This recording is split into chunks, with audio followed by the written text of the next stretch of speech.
परिवार के पहले बहुत बहुत शुभकामना आज हमनी खाती इतिहास रोवा लिखवा देंगे।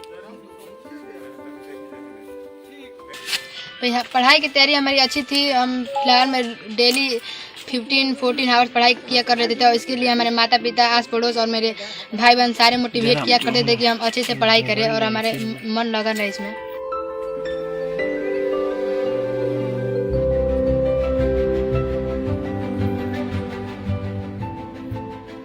आगे मैं सॉफ्टवेयर इंजीनियर बनना चाहता हूँ।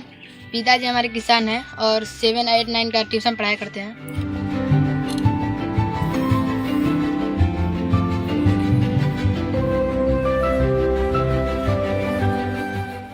किसी भी बच्चे की तैयारी के लिए उनके पेरेंट्स की जिम्मेवारी और रिस्पॉन्सिबिलिटी रहती है।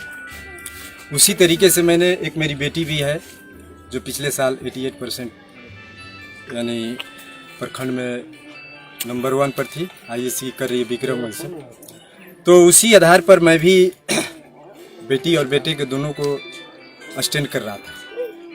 पूरे राज्य में सर्वोच्च स्थान प्राप्त किया है श्री हिमांशु राज, पिता श्री सुभाष सिंह, जो जनता हाई स्कूल रोहतास के छात्र हैं। उनको 481 अंक मिले हैं, जो कुल अंकों का 96.2% है। इस प्रकार बिहार के टॉपर को इस बार 96.2% मिले हैं, जो बहुत ही बेहतर अंक कहे जाएंगे, क्योंकि पूर्व के वर्षों में बिहार बोर्ड के टॉपरों को अपेक्षाकृत कम अंकों की प्राप्ति